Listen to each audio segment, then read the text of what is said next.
Dearly beloved, I would like to take a moment here at the start of the stream to take a moment of silence to mourn a dear constant companion of this stream who, due to certain policies of the United States government and that of a certain small Pacific Island nation, will not be joining us for the first time.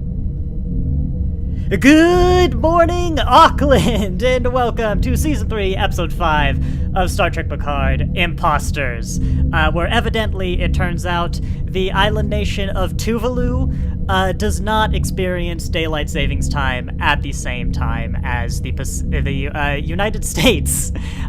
So it's now Auckland. It's now 8 a.m. in Auckland. By complete coincidence as well, Alex is not here today, so we don't have to dance around proper nouns.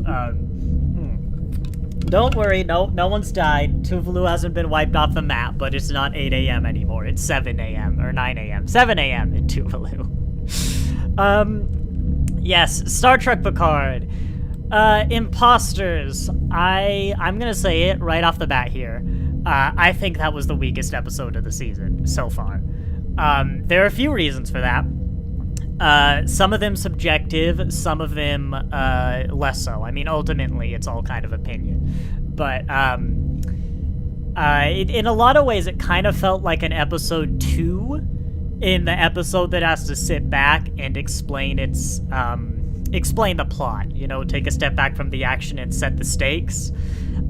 Which I think it was. Like, narratively, that is part of the purpose of this episode.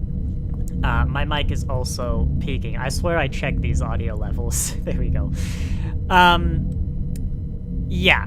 So I think, though, a big part of the reason it felt like episode 2, and one of the biggest problems, one of the biggest things about this episode that got me, I think, were, I'm a Trekkie, very clearly.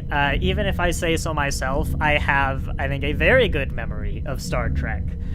In fact, that is one of the reasons this is a Star Trek-themed channel, is my uncle's insistence of how good my memory of Star Trek was. It's not as good as it used to be. It's been a while, for various reasons, since I've done watch-throughs, but it's still really solid.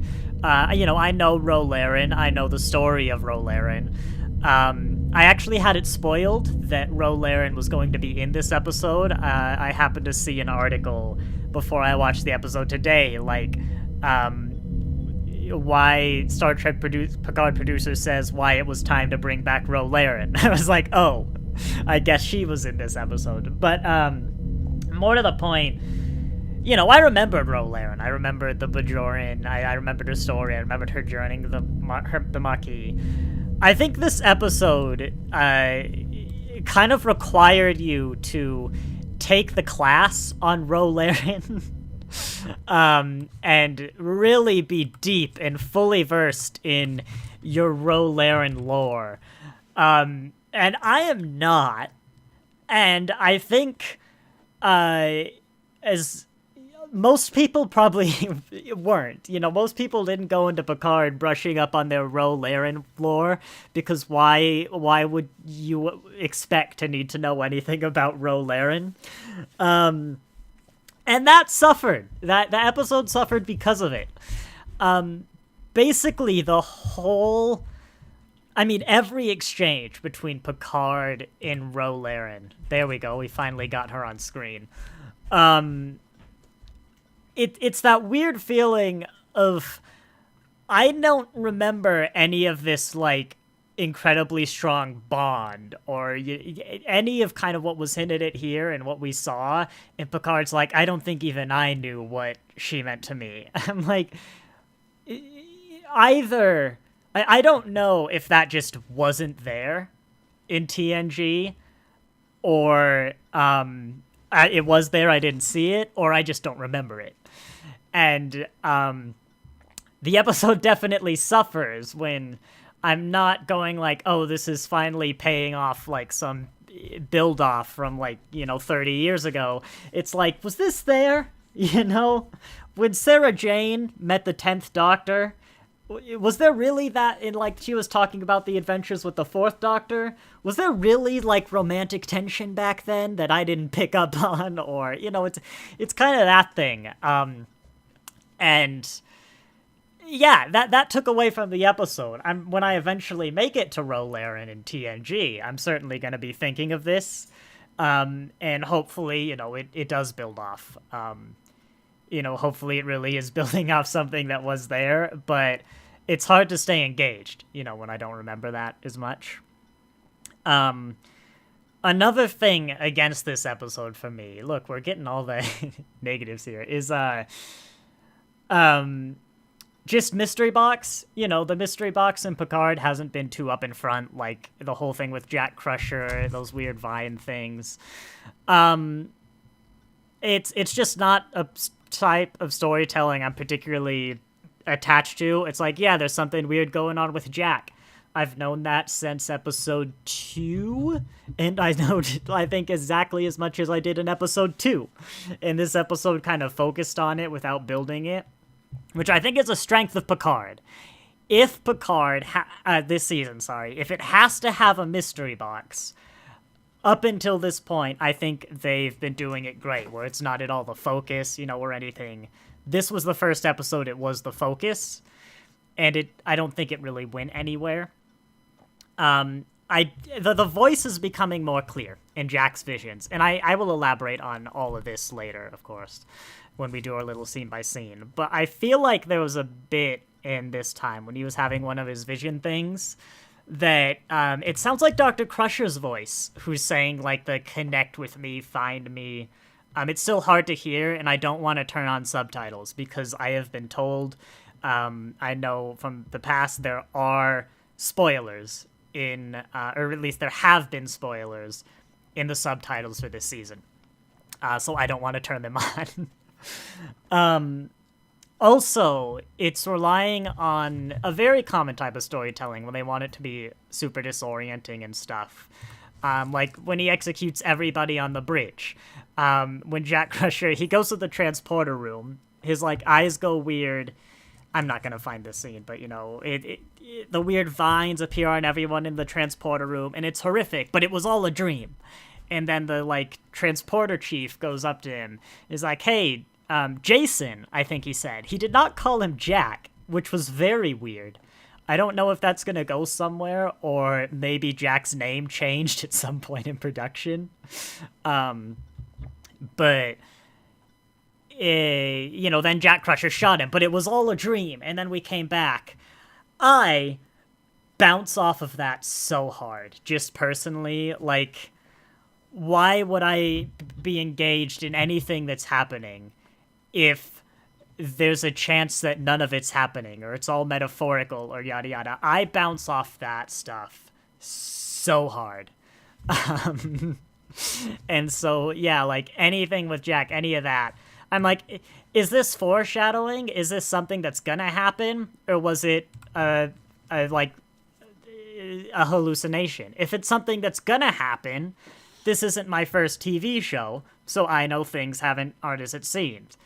In this scene, is Jack a changeling? Is everyone else a changeling? Is Jack possessed? Is this some ploy? Like, they're faking it. It's a phasers on stun or whatever. I know it's not as it seems, so why would I be engaged in this? Like, it's just, I personally bounce off that type of storytelling very hard. So yeah, which is not to say this was a bad episode. I said it was the weakest of the season so far. I will stand by that. But it wasn't bad. I just feel like for an episode where arguably quite a bit happened, like we learned literally the Federation and Starfleet have been compromised, not a lot happened.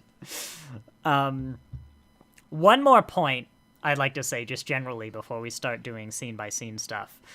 And it's another point against this episode, is obviously, with a changelings being your enemy, there are going to be either mistrust, that sort of like, who can you trust, communist behind every bush, anyone could be a changeling, that kind of mentality could be a sort of pillar of Picard, something that the series is based around. You know, it's a season about that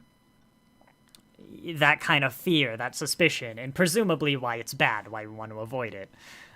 Obviously, there will be a lot of parallels to Deep Space Nine arcs, namely Homefront, where, yeah, the Federation was like, hey, literally anybody we know could be an imposter out to destroy our society and murder us all. You know, that's bad. And that causes a lot of, you know, suspicion, a lot of doubt. It eats away, it ate away at the heart of the Federation. But I've seen these stories before, and which I'm not to say that they shouldn't do them, but the reason I bring it up is that I remember Homefront. Like, I've seen those stories, and I've learned those lessons. I've learned that, yeah, letting that suspicion and doubt and that fear, that communist behind every bush mentality, get to you will destroy your society better than the actual communists, the actual changelings. You know, what was it the changeling said? Like, there were only 4 changelings on Earth in Homefront, including, presumably, that changeling that was talking to Cisco. And beyond, you know, that Star Trek context, the, you know, Red Scare, Islamophobia, stuff like that in the real world. Early on, I get to the scenes, like, early on, when I heard Beverly's voice talking to Jack, it's like, oh, could Crusher be a changeling? Could Jack be a changeling? Something that this episode, you know, kind of wants you to doubt at the beginning is, could Ro be a changeling? And as we're watching this distrust between Ro and Picard, I went, no. Like, I remember these lessons that I learned in Deep Space Nine, and I refuse to doubt the legitimacy of anybody until such a time they're proven illegitimate. If I was actually in this world, yeah, you'd take precautions. You know, you'd take the security precautions. Like, as Seven says, they scan everyone going on a Starfleet vessel just to make sure. But they don't assume that, like, everyone is a changeling. You know, it's not Homefront every day at Starfleet. And so refusing to buy into any of that doubt or suspicion, like, Ro Laren here was never a changeling, and, you know, except for maybe like 10 seconds when she was introduced before I came to this realization. Like, God, come on, show me a picture of Ro. God damn it, Paramount, come on. There we go, there you are. Yeah, I can't engage with that part of the episode because I refuse to doubt, to question anyone is a changeling, because I've seen what that leads to, and I'm not gonna do that. That also makes it somewhat difficult to speculate on potential plot threads. It'd be weird, not necessarily weird, if none of the main characters were a changeling. You could make that part of your, like, message, your big moral message, but, you know, from a narrative standpoint, it would make sense for someone to be a changeling, but yeah, I don't want Homefront. And it might sound silly, because this is a very, like, you know, questioning in this fictional plot line if anyone's a changeling is not going to collapse society. But there's also, if you take a step back and go, if this is a story about how, society of suspicion and doubt are bad, and we're all going to huddle together and excitedly question whether or not everybody under the sun is a changeling and every piece of furniture is a changeling and maybe the Titan itself is a changeling, actually that would be kind of fun. Like, clearly we're not learning, like, we're not actually listening to the plot. But yeah, all that basically contributed to this being the weakest of the 5 episodes, in my opinion. Stress VK with some comments. I have been seeing them come in. Howdy, y'all. The thing about Season 3 is that nothing seems new. All these themes are Trek's biggest hits. I would disagree. Before this episode, let's go before the changelings first, that perhaps there are some similar narrative beats in the arcs our legacy characters are going through. I've made comparisons before. Like, there's been a plot where Picard thought he had a son. Notably, he did not have a son in that episode.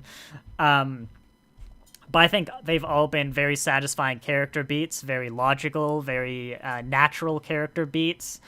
And even if there are similar examples in previous treks I'm not thinking of, they're satisfying enough to work. And I've said this before, there are 800 some odd episodes of Trek? I don't know the exact count right now. It is actually difficult to come up with an episode that is not similar to some other episode at some level. And that's okay, I guess. Like, sure, every now and then you could come up with something really unique, but I think Discovery Season 4 is a great first contact story. There's a movie and an episode called First Contact. First Contact is not new ground, but they went deep enough that it was new enough to make it interesting. Stress VK, where are Ro's nose ridges? They are there. YouTube's compression is probably not doing it favors, let alone this scene. I can see them, though. Let me see if maybe I can get a better shot. I don't know. YouTube's compression might be hiding them, but I will say, in general, with Picard, I think there is a tendency to make the makeup of the aliens much more subdued. And I don't know if it's because they're old, or it's that these people have aged and so are naturally older than they were before. But even Worf, I've talked about, that's not what Worf's head used to look like. It's not at all what Worf's head used to look like. It's much more subdued. And yeah, I've noticed that trend. The Vulcan ears actually might be an exception. Like, these ears are very pronounced. But in general, I think there's a tendency to make the features more subdued. I completely lost my train of thought. I think we're about to start the scene by scene, unless there's... Oh, there's something, no, I did realize. This was in between finishing the episode and starting this live stream, which is to say about 10 minutes. This is another case where... I was gonna say... Ro is here. Ro was on the Intrepid, and Ro Laren is the security officer that came to get Jack, Picard, and Riker. That's a bit of small world syndrome right there. A tendency for everything to be a bit too interconnected. Like, they talk about, in the sick bay, like, 4 changelings on one ship, what are the odds? It's like, what are the odds that Ro Laren is on the single Starfleet vessel? She happens to be the security officer, happens to be assigned to the vessel that happened to be dispatched to the ship that happened to have the superior officers who she betrayed to join the Maquis. Which, it was a little dose. I mean, it's not unreasonable. It's just, it's a bit unlikely. I'm willing to look past it. But then I realized, no, hang on. This isn't a happen to situation. The changelings are actively acting against the interests of Jack, and they actively know Ro is suspicious of them. Otherwise, they would not have tried to assassinate her this episode. And they have blocked her from speaking to numerous admirals. They have brushed up against her investigations numerous times. We know how meticulous this species is. Like, they know. The changelings chose to send Ro on the mission that was going to retrieve Jack Crusher. They now know Jack is, Picard's son. And, like, do you see where I'm getting at, basically? The only reason that our heroes were able to escape this episode is Ro warned them. That is the sole reason. If Ro was not on this mission, the Changelings probably would have won here and now. And I don't really understand why the Changelings would have sent Ro. Like, I don't get it. Maybe someone in chat can come up with an idea. But yeah, why would you send Ro to fetch Jack? This seems like far too important a task to entrust to someone who is not a changeling. But yeah, let's go and hopefully we can spot some positives. After, let's be honest, I think nonstop negativity on... Yeah, it was just the weakest episode. For me. Yeah, I found as well, I don't know if I have anything else to talk about before. Yeah, I don't think I really have anything else to talk about before. It was the weird line where Picard was like, oh, maybe you could, like, join Starfleet and consider more honest work. And I'm with Jack here. It's like, for such a brilliant man, you very obviously have not been listening to, you know, Jack's entire life up to this point has been campaigning for worlds that he believes Starfleet has abandoned. It's like, yeah, it's not that Starfleet doesn't do good. It's that Starfleet doesn't do good everywhere. That was a minor thing, but again, last time I said I don't think I have much to talk about. It was the longest live stream by far, but this, yeah, chat, I mean, is everyone kind of with me? Did they feel this was a weaker one? We were like, oh man, no, I've got like Rolaren posters all over my room. I'm a Rolaren expert, and this was the best episode ever. Yeah, here's another thing, actually. I guess, welcome to the episode of Nitpicks. We now learned that Raffi's been reporting to Worf, and Worf has been reporting to Ro. And Ro is suspicious of everyone and has no idea who they can trust because anyone could be a changeling. And they've been communicating via text. I don't know, like, even if I wasn't a changeling, I could imitate Worf through text. Like, yes, he does do a video call with, he tries to do a video call with Ro, at the end of this episode, so, you know, there's some communication, but most of the communication we've seen is via text. So, like, how does Worf know when he gets his message from Ro that Ro hasn't been killed and murdered by a changeling who's now just sending text messages to be like, hey, disengage? You think maybe Worf would go like, this is suspicious. I think maybe Ro was compromised. But, yeah, welcome to the episode of You Haven't Gripped Me Too Much, therefore I'm noticing all the little things. Just for K, yeah, that was a very Picard thing to say honest work indeed. Look, we've seen the kind of work he was doing. It's not honest work. It's good intentions, but he literally sold weapons to both sides of a war on a planet to cure a disease. After we've seen the aftermath of this before, it did not go well, and his mother was there. Like, I do not think Jack is participating on honest work, as much as I'm going to totally ignore that once the season is concluded and remember it completely differently. Yes, I really hope that comes by to getting dressed, because, like, that had to be intentional. That cold opening where we literally saw Jack performing a scenario we had seen play out in The Next Generation, and it did not go well, and everyone obviously saw it as just the objectively moral bad decision, and there was no discussion whatsoever because it was so morally bad. Even if you personally disagree that it was objectively bad, everybody here, including Crusher, who would have been on that mission believed it was objectively bad. Stress VK, I was never a Rose super fan either, because she causes so much tension. I bet you don't like Pulaski either. This Requiem for Ro was almost as tragic as Ariam's death. Is that how you spell that name?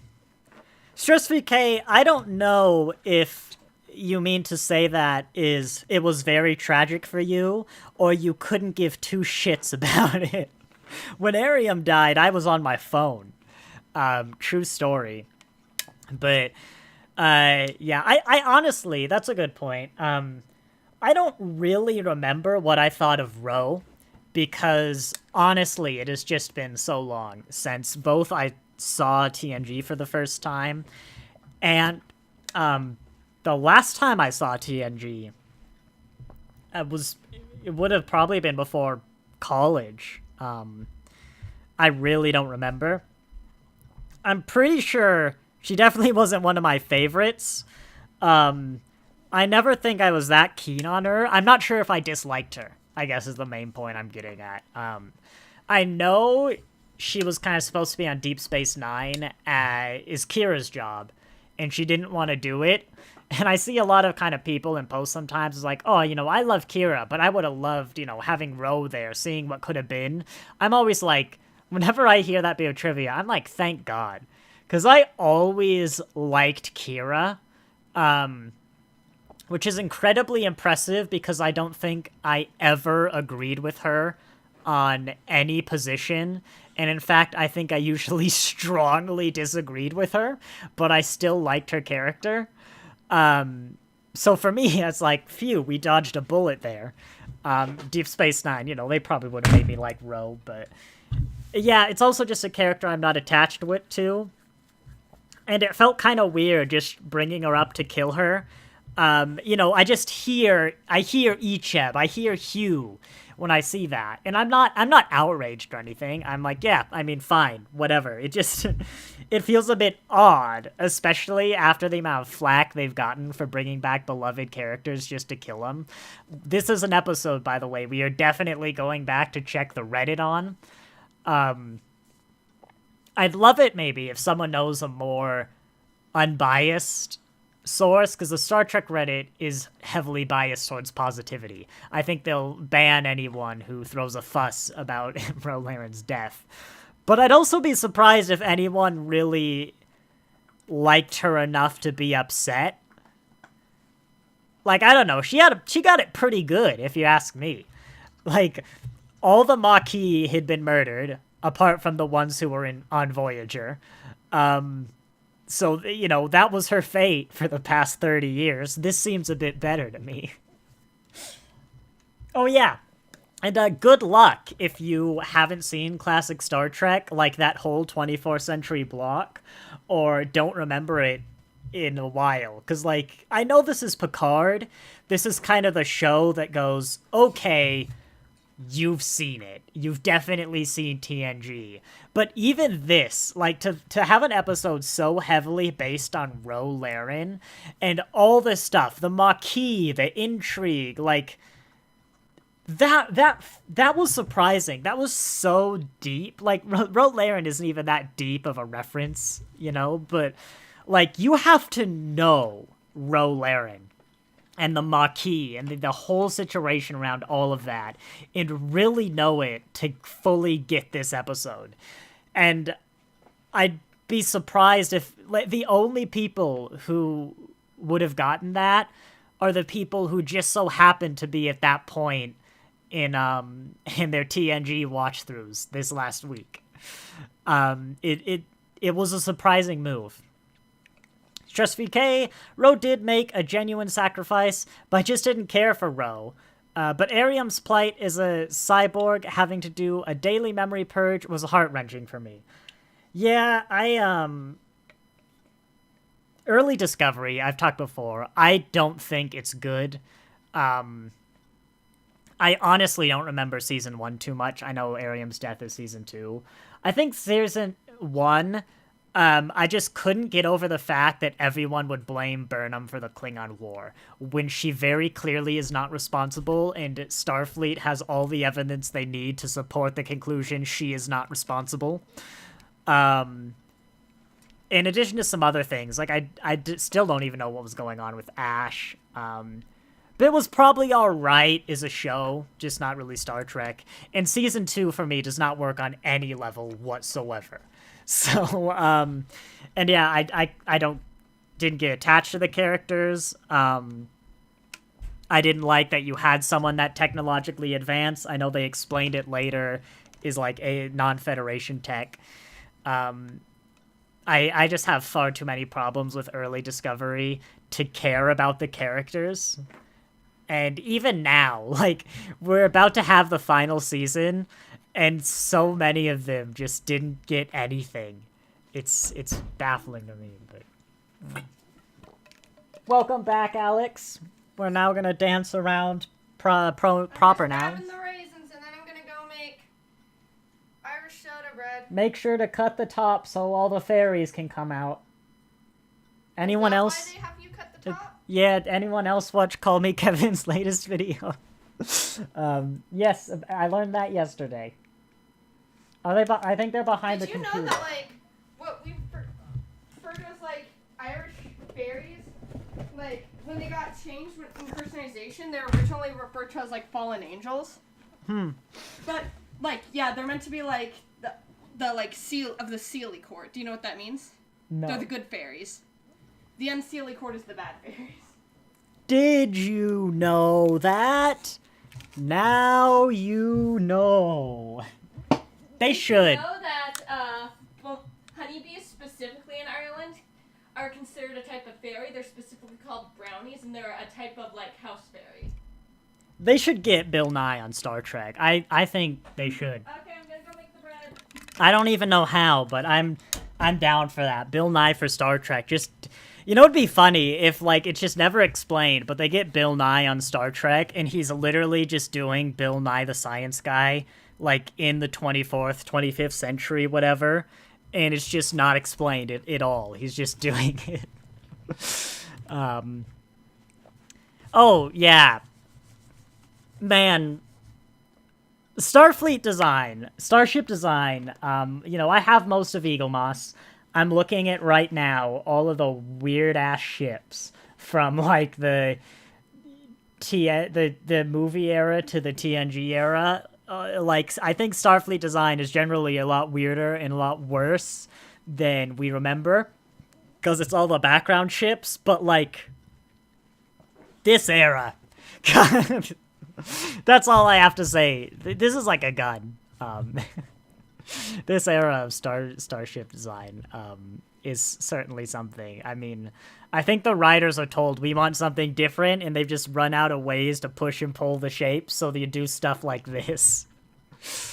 And who said Kit Bash was a thing of the past? Yeah, I mean, Shaw wasn't... I will say, Shaw's still a dick. But, like, he wasn't really a major dick in this episode. He's a bit better. I also think, similar to early 12th Doctor stuff, that might be because he just hasn't had a chance to be a dick. But,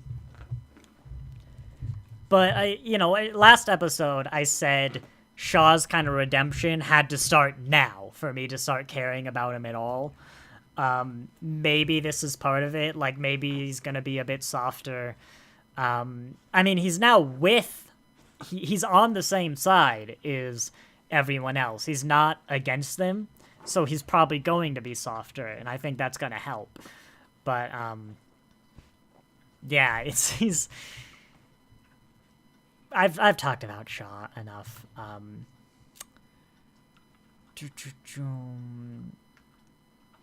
Yeah, here's another weird thing about this episode I didn't really get. Picard and Riker are, like, horrifically offended at the idea that people would be calling them traitors, and they're baffled at it. They literally committed treason. Is this in question? Like, I thought they were fully aware they actually have committed treason. They are legally traitors to the Federation. I didn't realize this was going to be a point of contention. Do they have the moral high ground? Maybe. Maybe they think they do. Probably not. But they are traitors. I mean, this is Admiral because it was no longer Starfleet Picard. Like, he's no stranger to, well, you're wrong, so I'm not gonna listen to you. That's one thing, but, like, he knows he's a traitor, right? Like, he literally just committed treason. I get why he might take offense to Ro coming up here and being like, whoa, you're an awful traitor, look at you, when she also is a traitor to the Federation. But I don't get why they're so against it. And this has been true for Season 3 a lot. But I also don't like the constant mentions where both the show... The characters, so Picard and Riker, seem to think that they should get special treatment because they've saved the galaxy loads of times. The people in the show seem to think that either they should get that treatment or they should expect that treatment. And the writers of the show seem to absolutely be down with that. And I just don't like that. And it's hard to define why. First, I think they were never like that in TNG, like back in the day when it was happening. I think this is new. So you have to justify it. Why are they like this now? I also challenge the fact that they have literally saved the galaxy multiple times. I will give you that they have saved the Federation. I will give you that they have saved several worlds. I will not give you that they have saved the galaxy. I won't even get you that they've saved the quadrant. I will give you the Federation twice. First Contact. I guess there was the thing with Q that Shaw mentioned in this episode that is most definitely not their fault. But yeah, I don't think they're the heroes that the show seems to think they are. They are heroes, they are legends, but not to that extent. And I don't like the idea that both they then think, oh, we're above the rules. Like, I'm Admiral Picard, therefore I get to commandeer a starship for whatever I want. No, that's literally, like, everything you fought against as a Starfleet officer, as a captain of this champion of morality. Like, you're not Cisco. This is everything that you stood against. I don't like that they seem to be in a society that's like, oh, well, yeah, you know, like, maybe it's not right, but this is Admiral Picard. He's gonna get special treatment. It's like, but no. Like, I live in a society where on paper, the President of the United States is as susceptible to the law as anybody else in the country. Or like the hyper rich. Jeff Bezos is the same, you know, whatever. I don't expect in any way that that's actually going to happen. That's not a good thing. It's another kind of peg in that I use the word dystopian, even though it's not what I mean. It's really contemporary. This era Picard has a contemporary backdrop. The society very much feels like it is a country in right now with all the turmoil and problems and political strife and social strife that is also surrounded by many other countries, in this case, you know, Romulan, Klingon, Dominion, whatever, that also have a lot of their own problems and a lot of the shared problems, and everyone kind of acknowledges the world is flawed, and I guess we just have to deal with that fact, which really shouldn't be the setting of a Star Trek, the backdrop of a Star Trek.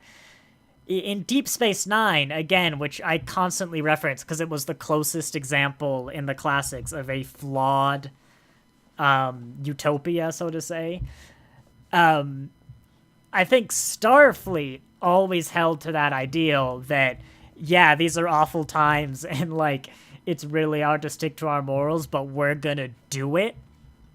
Kind of blindly, in a lot of cases, being like, we're still doing it. We're just not looking at the boots on the ground, and we're gonna say we're doing it. Where, they turned a blind eye to... No, this...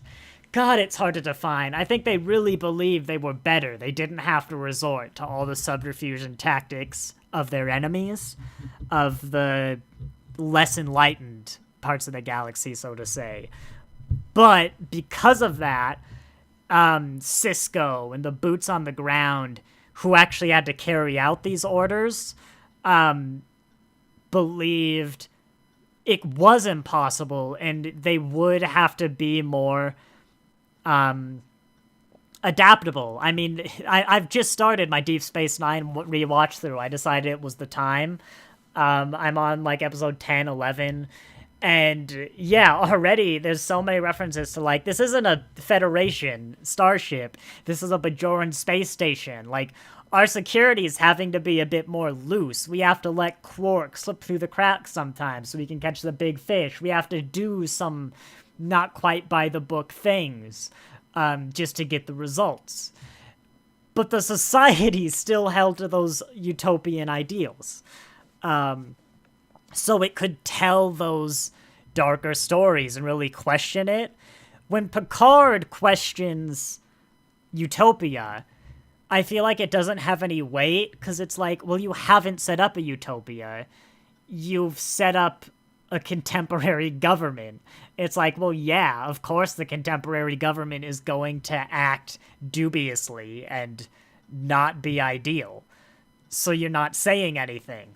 When you have a utopian higher up an organization telling Cisco to go get the impossible done, and then he acts less than utopian, then you can say something. You can actually question it. You can do things with that. And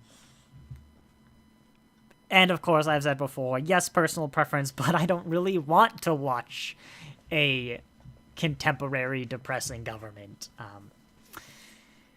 Stress VK. I think that what makes them legends is that they face down extraordinary foes and win, sometimes having to break the rules. I think the thing about Picard specifically is that Picard only broke the rules when he believed that Starfleet, the rules, whoever, was just in an objective moral wrong. Picard very much worked for Starfleet. I mean, Ro points out, I think if there's a flaw with Picard, it's that he is too... What's the line? Ro has a line here I like to describe Picard, where it's like, treasonous to you or treasonous to the Federation, to Starfleet. Like, Picard arguably, probably not as much now, but idolized Starfleet to the point where he might not be working with ethics, he'd be working with Starfleet, and he'd be too stuck in the system, in the chain of the command, and kind of the military discipline. He very much worked for Starfleet. I think he believes he works for Starfleet, but I think way deep down, he does work for ethics, and he works for what's morally right, what he believes is morally right, which is 99% of the time what Starfleet agrees with. But that's why he will do things like, screw it, I'm not going to patrol the neutral zone as the Borg attack Earth, I'm going to take the Enterprise to the Borg. It's why he will violate the Prime Directive on occasion. It's why he does go against the rules. And he's not a legend because he faces down extraordinary threats and wins. Hitler faced down extraordinary threats, and for a time he won. He's not a legend. he is a legend because I want to come back to that word legend because I also have some problems with it, but he's a legend because he has an incredibly strong moral conviction that is based on some incredibly utopian ideals and generally just good fundamentals, the sanctity of life, the right for individuals to choose, freedom, liberty, amazing values. I don't think I have to tell you Starfleet has good values. He does it consistently. He does it regardless of the strength of the opposition. He does it frequently, and yes, he wins. He frequently saves lives and makes the world better, and people take notice. I think Picard is, they say, he is a bit of a poster child for the Starfleet, so he's an oddity. I think generally all these kind of Starfleet heroes, nobody knows outside of Starfleet. In the real world a lot, you'll have someone who's famous in some area, some group, whatever, that, nobody knows.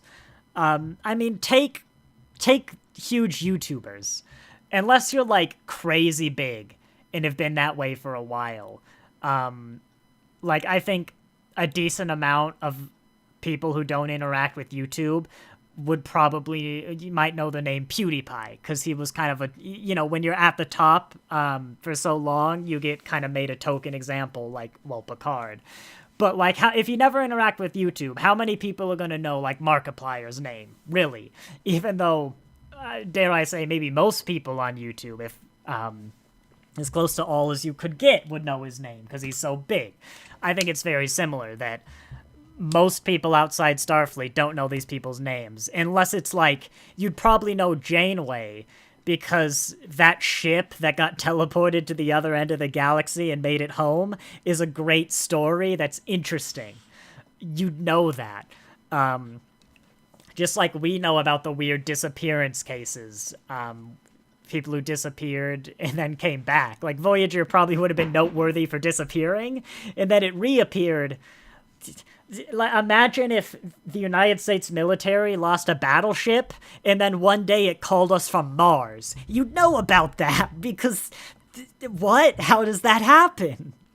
But I think people would know about Picard and the Enterprise because it was integral in saving Earth, twice. But how many people know Riker? I think most people outside of Starfleet probably won't know who Riker is. And I don't like that term of legend. It almost raises him up too high on a pedestal, and I think it ignores the fact that I just don't think they're this popular outside of Starfleet circles. Cisco. How many people are really going to know Cisco? I've never lived in a time where my country, the United States, was in a major war, was a part of a major war. But, how many generals, because maybe I'm wrong, feel free to call me out on this, but, in World War II, how many generals did the general population really know about? I'm sure one, maybe two, but you just don't know about these people.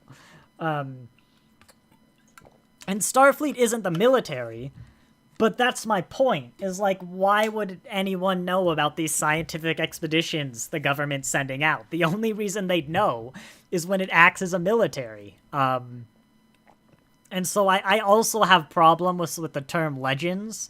It's kind of a semantical battle. I will admit, but I just don't, it's hard to imagine this Earth that we saw in the 24th century creating legends. Legend to me kind of implies old and beyond living memory, very old and more than human. Again, it could just be me, but it's also, I don't know, the way they lean on it, the way it seems like such an integral part of the story that all of these people are legends. What I hear is the only reason they're legends is because we all loved the Next Generation. That is why these characters are legends in the show. And it just takes me out of it a little bit every time. Yeah, I want to address, was there? Stress VK. I feel like Riker, Picard, Data, and Bev served aboard the legendary ship of their era, just like Kirk, Spock, and McCoy are legends for their time. I think Kirk and crew are a bit different, because Kirk was much more involved in much higher stakes battles. Like Kirk within his own show, TOS and his movies, and TAS, like there was a decade between TOS and the movies, but it's hardly the 30 years between TNG and here. Very much did become a legend. Like Kirk was way more active. There were fewer ships, and like motion picture, a massive unknown probe comes and Kirk saves the world. Star Trek 2, Khan comes back and Kirk defeats him after already having met Khan. Again, that would be like if we suddenly found out Hitler had been in a cryogenic pod for all this time, and then someone killed him when he tried to seize power. Like, we'd probably know who that was. I mean, search for Spock, yeah, like Spock has his own reasons to be popular on Vulcan, famous on Vulcan. Star Trek 4, he literally saves the world after a massive probe comes and disrupts the entire planet. Funny enough, I had some trouble remembering what Star Trek 5 was, and for good reason. But yeah, Star Trek 5, the Earth, Romulan, Klingon outpost, shared planet, you get my point. I think Kirk deserves that legend tile, and as well, as a person, Kirk is just so much more, of a character, if that makes sense. He's so much more just larger than life. I don't know if that makes sense. He's the kind, he's a 60s action hero. That's what he is. He's larger than life. Have you ever listened to his logs? He's no one like that exists. And the fact that he became so integral and actually saved Earth so many times, yes, I think Kirk fits in a legend status. I'm not saying people wouldn't know Picard. They would know Picard, but no, I think he's the exception among kind of the main cast. Is people outside of Starfleet wouldn't really know anyone except Janeway and maybe some of the other Voyager crew, because it was Voyager. It's the battleship that one day wound up on Mars.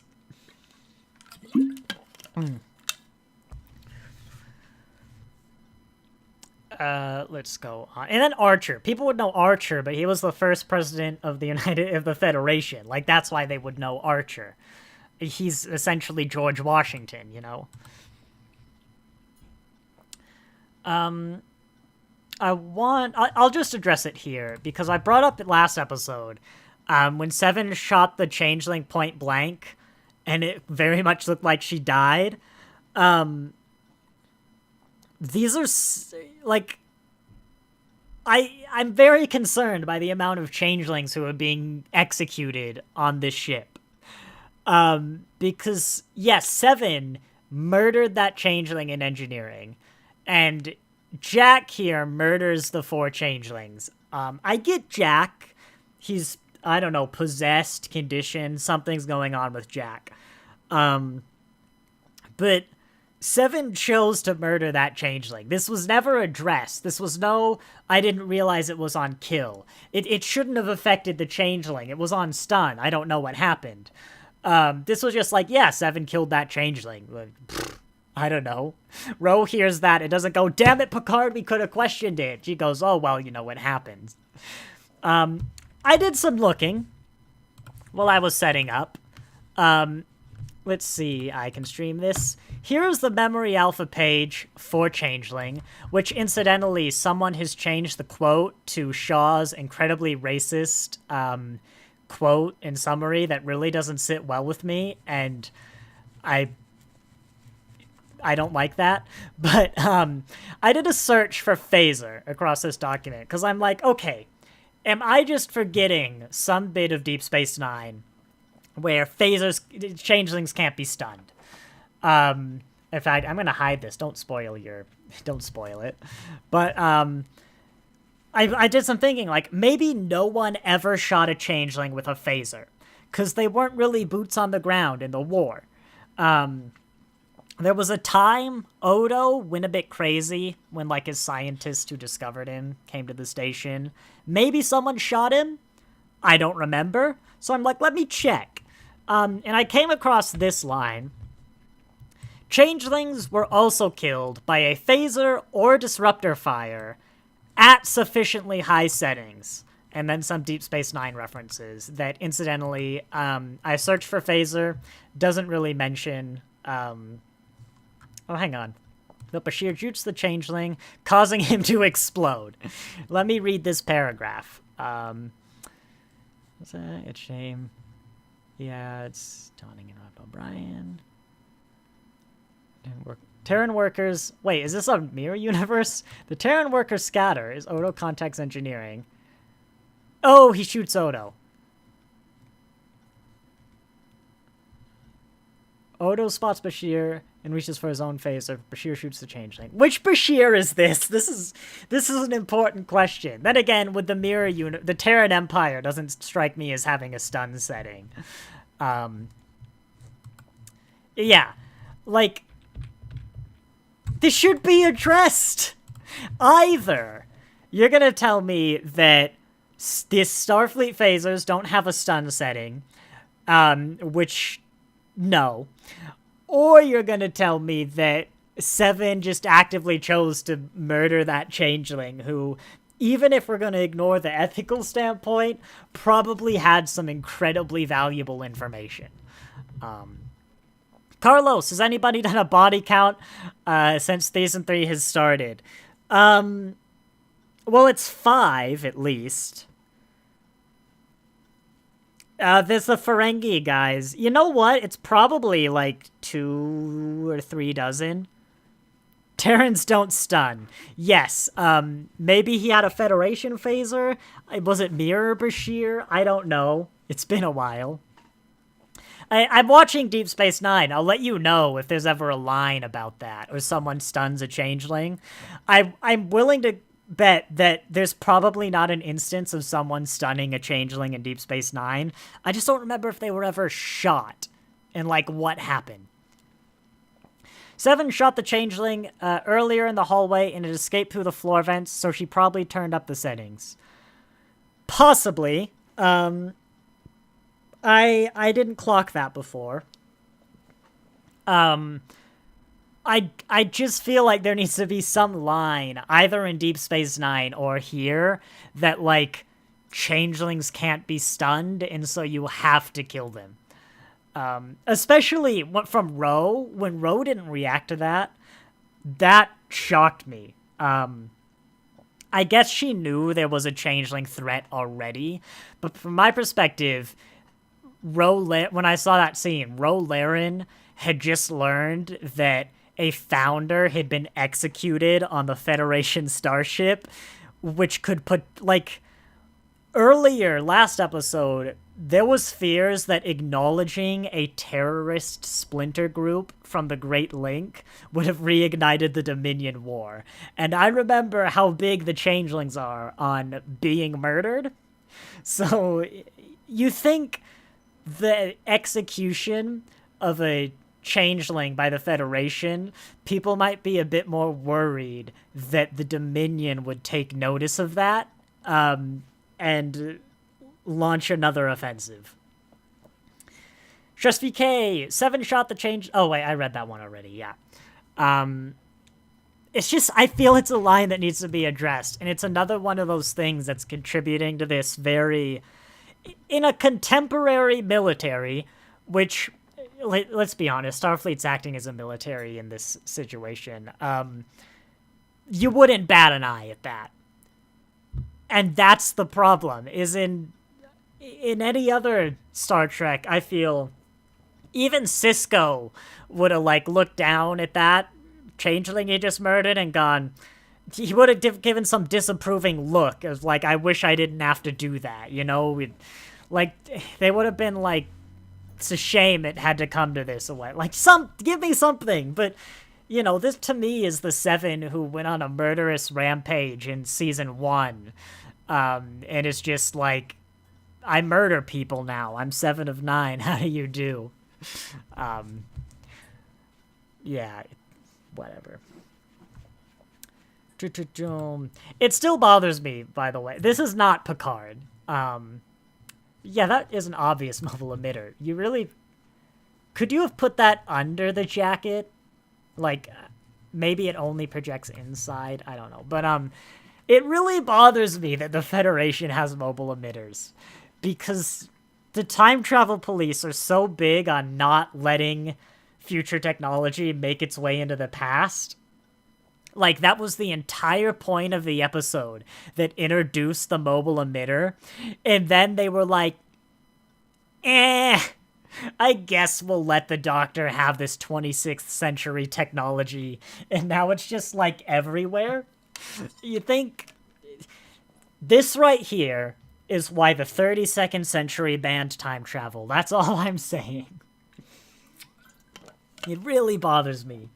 It is not Picard's fault, but it bothers me a lot. Okay, oh yeah, did this line strike anyone else as weird? Oh, I'm sorry, you cannot see the screen right now. There we go, we'll do that one. Where it's Picard or Beverly says that, like, they can mimic the appearance of someone outwardly, but not internally. I'm like, why not? I suppose they'd have to know what the internal bits were, but if they couldn't replicate someone's internal physiology, then why were they a problem in the Dominion War? Because any medical stan would instantly reveal that Admiral Frank doesn't have any organs, and he's probably a changeling. That really... I didn't really understand that point. Like, it's probably hard, but surely they had to have been able to do it. And she complained about the blood test, too. Like, before the blood actually left the changeling, before they separated, and, you know, that's the point where it would turn back into goo, but whatever. That's a bit minor. But yeah, the whole internal organ thing, kind of, I was like, what? Like, why? Since when? And I also hope there's a better explanation for the changeling's new abilities than this is evolution. It's very Star Trek to get biology that wrong, but I suspect there's more to just, oh, they're better now. Especially with the comments people have been saying production have been making where there's a story reason for it. They've evolved in 30 years is not a story reason for it. And, like, yeah, this one maintained its human form after death. Like, there's gotta be something where they're not changing as well as they used to. There's more going on here. I have just realized I've not been recording this live stream. I'm gonna have to remember to download it. Whoops. At least I hit go live. You know, look on the bright side. Another tidbit, because welcome to the you didn't capture my interest, so I noticed all the nitpicks. Why does a holographic representation of Guinan's bar have Guinan's under-the-counter phaser? Which isn't the phaser she's used before, but I'm willing to overlook that. like, are we saying either this is publicly available and Guinan just programmed her security gun, like, made that public knowledge under the phaser, Guinan's security gun, or Guinan gave Picard this scan. It was like, it's so accurate, it's even got my security gun. Why does Ro have a phaser pointed at Picard here? Because as far as she's aware, the safety protocols are still on. She did have a gun drawn first, didn't she? Yeah, she suspected Picard of being a changeling and took him to the one place where he could hurt Ro as a changeling, but Ro could not hurt Picard. Brilliant move by Ro Laren here.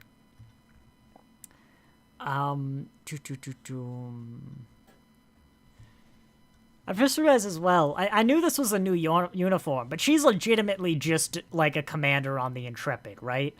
There's not anything special about her, because I figured maybe I missed a line, and like that's why Ro was here.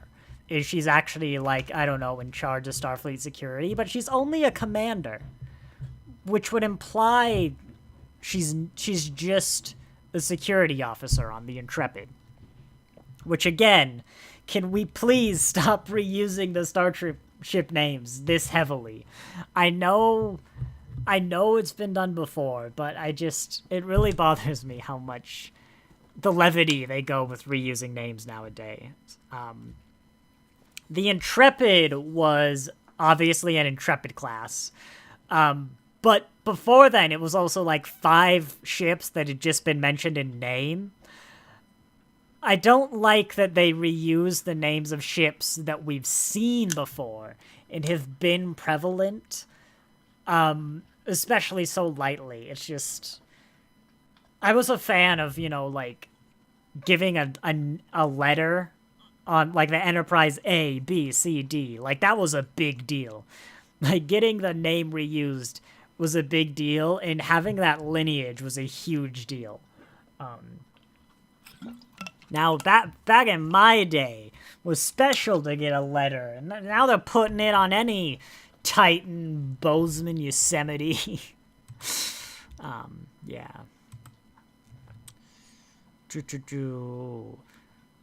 I think we're gonna get through this quick. I'll say, I like that the criminal boss guy here is Vulcan. Because we've had quote-unquote, why Ro's pips were vertical. Exactly. I think it's just a different uniform. I prefer them on the collar. But hey, I guess at least it's clear, right? I think modern Star Trek, especially Discovery, has kind of felt the need to be, like, different and have, like, different sort of pips. I guess you could argue it was even started in Voyager, when, like, all the Maquis had special pips because they were enlisted or, like, field commissioned or whatever. But, like, the pip system is so good because it's just kind of clear and intrinsic. When everyone loses their memory in TNG, they're like, hey, Worf, like, you have the most pins in this room. You're probably in charge or something. Like, even if you don't know the ranks, you can look at anybody in a scene and you can see the number of circles on their neck and you can know who has command.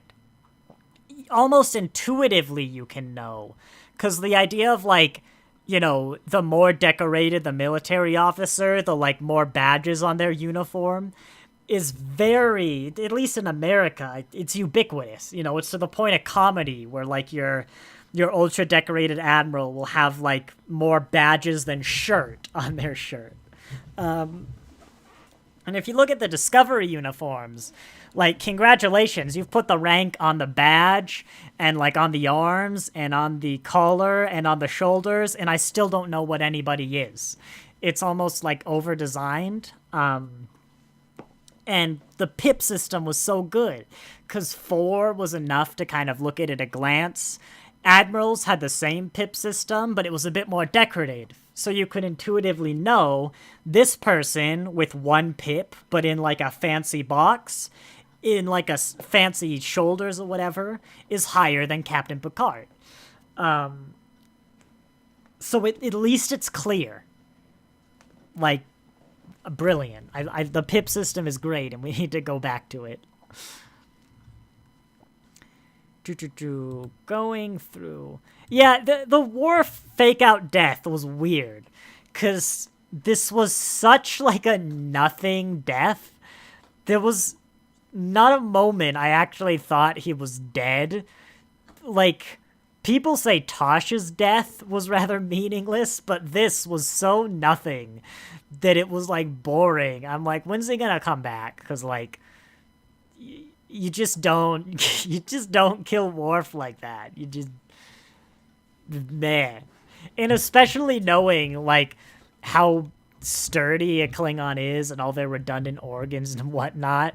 But, like, just narratively, like, no. Could you imagine if, like, Worf just died there and they're like, well, he's dead.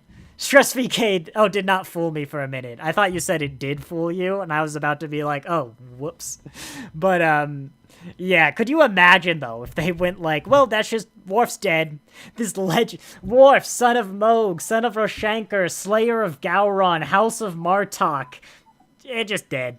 Like, it didn't serve any, narrative purpose. There was no character beat to it. There was no structural reason. Like, from any perspective, whether it was a good or bad decision, there was just no point to it. It's weird, isn't it? The things you kind of latch onto of, like, this is something a writer would or wouldn't do. And I'm like, yeah, they just wouldn't do this to Worf. Again, it'd be nice, a poll of how many people actually watch Doctor Who. But I'm going to cite that example where Chris Chibnall was the head of Doctor Who for the 13th Doctor. And his popularity is, imagine Alex Kurtzman, but before Lower Decks came out. That's basically how popular he was. And he can't write, at least not sci-fi. And the Doctor and their companion, Yaz, both female, had a bit of a thing going on that came out of nowhere, but the fans wanted the lesbians, and so they were like, yeah, why not? Even though it didn't really make sense. And the whole thing was clearly building up to, like, all right, when she regenerates, when the Doctor regenerates, like, you know, that's where anyone else would put, like, the big kiss, and it'd be tragic. And it's like, you'd have to be an idiot not to do that, because of, like, it's 2022, I think it was, and it's like, the only reason you wouldn't have those two kiss is because it was, like, 2005, and that's a no-no.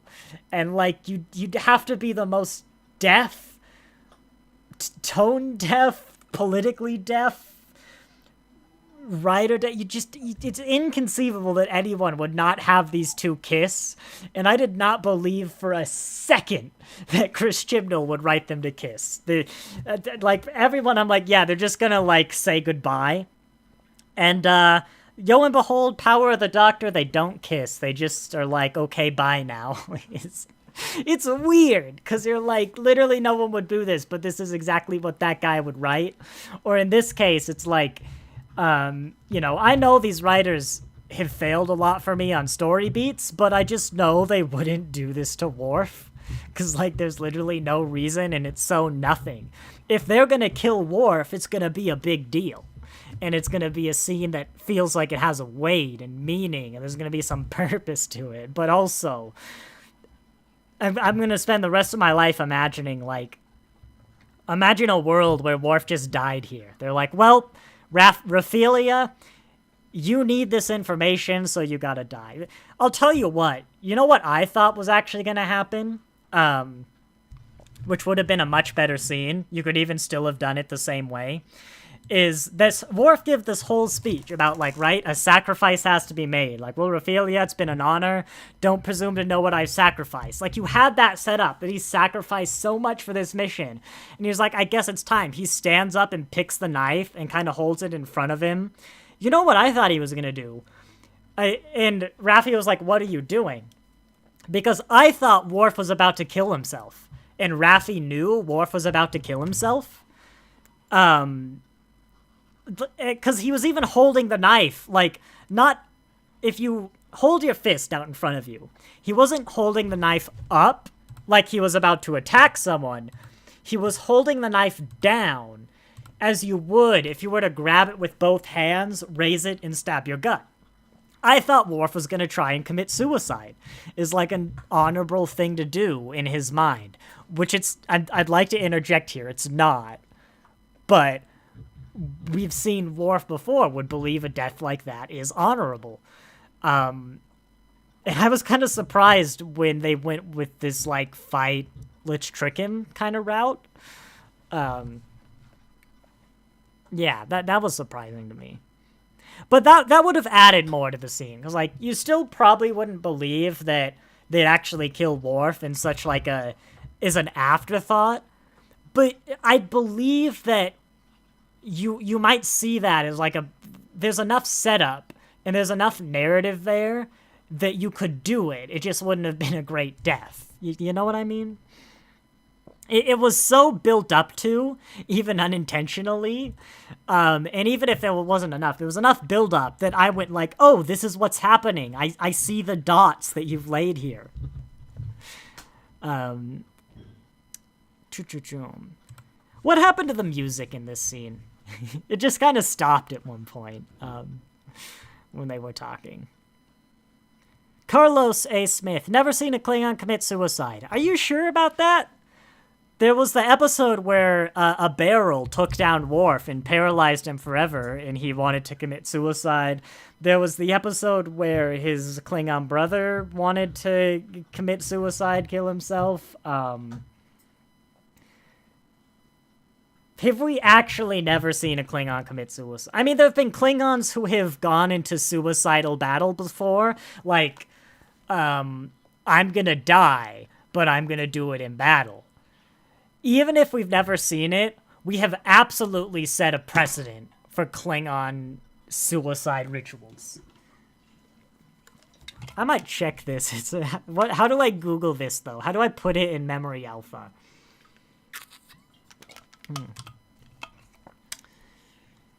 Okay. Stop thinking about Klingon suicide rituals, David. Yeah, I really don't know if I have much to say about this. Never saw the act, I should clarify. Yeah, I'm a bit surprised, honestly.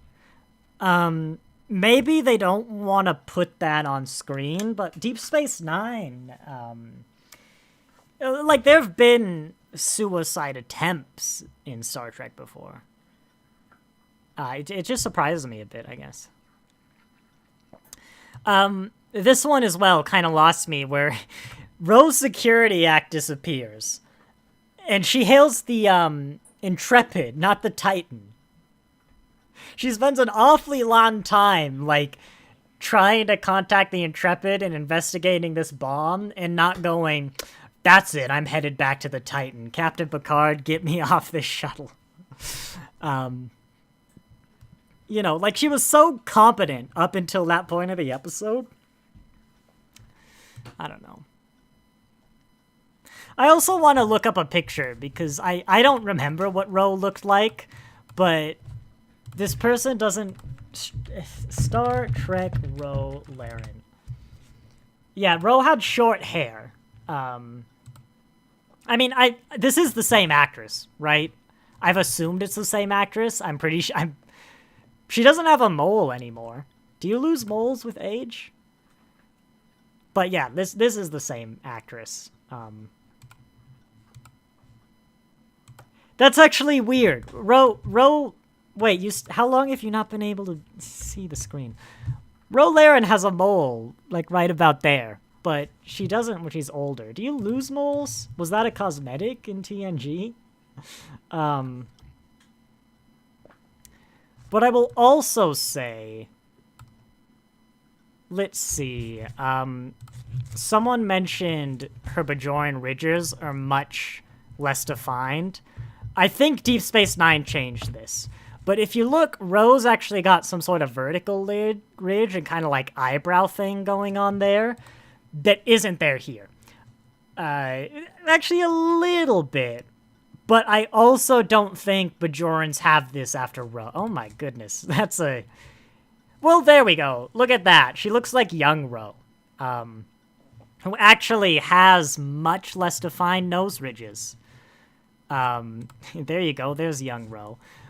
But it's kind of weird if they would have modeled Ro after what I assume is her first appearance. That does look less like Ro than the other pictures. And yeah, Memory Alpha uses a different picture of her, so I'm going to assume this is her first appearance. But at least the earring looks about right. I was wondering if they would have gotten that. Trust VK, I think Ro could have beamed herself out of the shuttle at the last moment. Not with transport inhibitors, she couldn't have. But I think she should have tried to. It's like, I don't know, I don't see why she would have gone, oh, maybe they just beamed away by accident, you know? I guess I'll just try and hail the Intrepid instead of deal with this situation.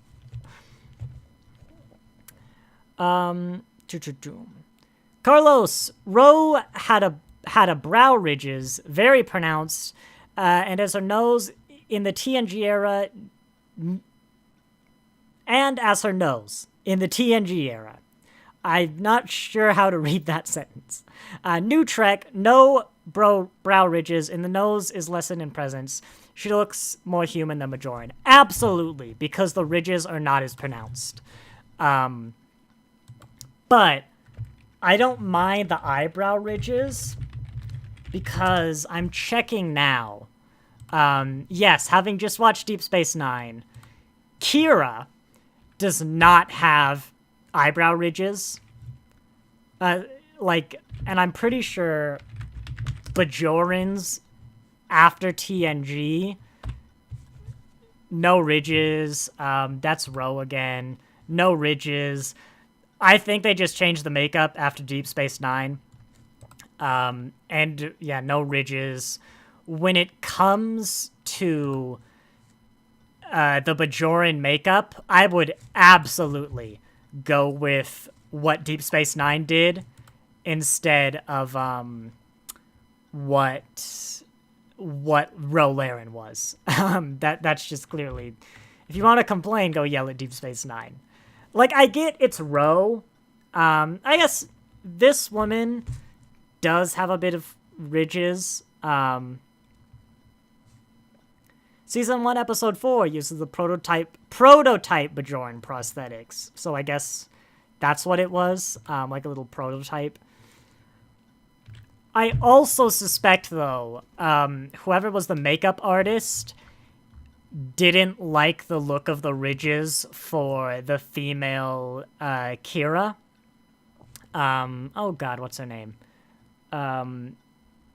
It sounds like a Nana Visitor, that was it. I'm like, it sounds like a sentence. Because I know the Trill were redesigned because he didn't think the makeup looked good on a woman. So I'm not exactly happy with the reasons why. I understand where you're like, well, Ro had the ridges, so this Ro should, but no, I'm not gonna complain. To me, it's like Korkang and Kolos look like TNG Klingons in Deep Space Nine and not TOS Klingons, even before there was a reason for it. Like, yeah, it would have been weird if they looked like TOS Klingons. But absolutely, those ridges need to be like 3 times as pronounced as they are right now.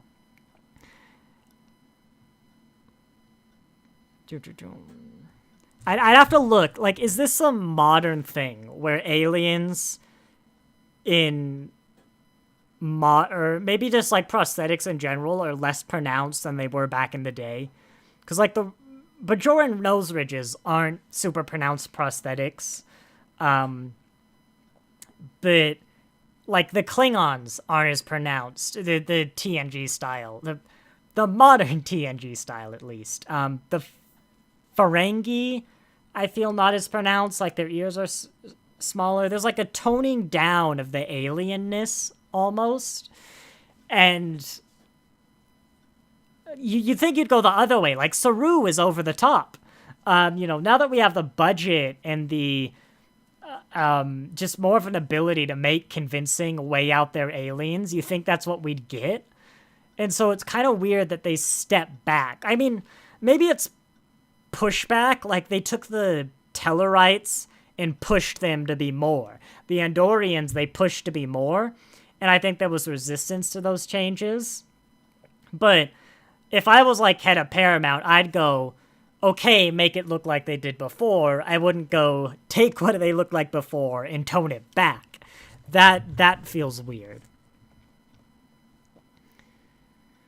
Or maybe this actress was like, ain't no way in hell you're gonna get me to wear a nose prosthetic all day. And they requested it to be lesser. Like, I don't know. Until a few days ago, I thought this actress didn't want anything to do with Star Trek or Ro Laren again.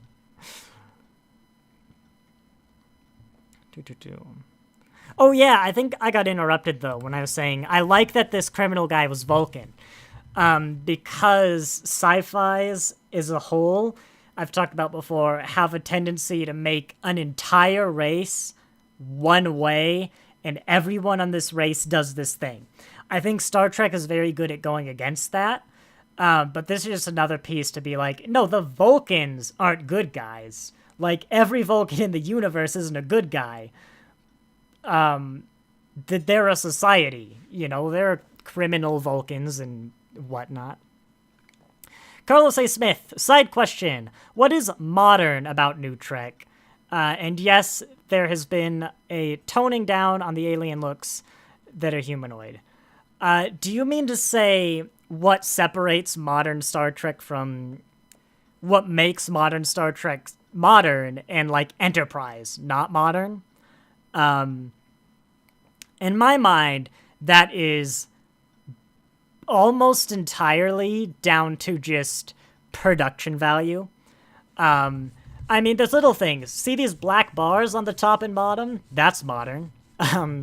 The production value is very modern. It looks like a modern produced show in the same way that Enterprise looks like a show from 2005. In 40 years from now, this is probably going to look like a show that was made in the early mid 21st century. But right now that's modern. I think there might be some general elements as well. It depends on the show as well, but earlier on in modern Star Trek, the sets felt a lot more generic than Star Trek, in that they were very metallic. There was no carpet. They are generally incredibly polished. Look at the Strange New Worlds Enterprise. That is your token modern starship interior. It is clinical, it is white, it is sterile.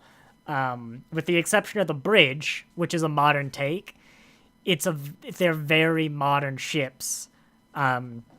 In that they look like what is popular nowadays. Even Prodigy isn't so much... The Protostar isn't so much a Star Trek interior, in that it looks like it belongs in the Next Generation Deep Space Nine Voyager era. It looks more like maybe the Orville, or like it's Starfleet. It speaks Starfleet, but it also would fit pretty well in a lot of other sci-fis if you get rid of the LCARs, Stress VK, I think New Trek will stand the test of time, production-wise. An AI 2001 Space Odyssey. I think there might be a typo there. Oh, a la 2001 Space Odyssey. I'm going to be honest, I have seen 2001 A Space Odyssey once. It was on a flight, so the visuals weren't exactly the most apparent. And I absolutely hated it. Not being able to hear a lot of it might not have helped it. But, I mean, let me just get a picture up. Like, visually, you know, like, it looks good. 2001 Odyssey. Fun fact, I used to think 2001 A Space Odyssey was called that because it was made in 2001. I mean, yeah, look at these. Like, yeah, actually, this is kind of modern. Other than these, like, Among Us people, that does look pretty modern. But, look at these screenshots. Like, it's a bit grainy, you know? Like, I can tell this was filmed. What did it say? It's 70s, 80s? I just saw it. 1968. So actually, it looks ahead of its time. I made ironic Irish, but seeing as it seems like it might be a Celtic, it's starting Celtic pagan, and then St. Patrick's just like, no, this is mine. But I made our St. Patrick's Day shouldn't be St. Patrick's Day bread. Okay. Don't worry, I cut it so the fairies could get out. 2001 looks like it was made later than it did. But I can still tell it's older from around that time just because it was probably made on film. It looked a bit grainy. Not in a bad way. It just, you know, it looked like something that was shot back then. Kind of in the same way, TNG might look like it was made later than it did because of how much it gets right about technology nowadays. But also, it's square. And the walls and stuff aren't too detailed. They're kind of plain paneling, textured but plain. The carpeting and everything. The plasticky props and stuff. It looks... Maybe I am very heavily biased by knowing Star Trek, but it does look like something that was made in the late 20th century. I think... these shows, it's like around about when Matt Smith was the Doctor.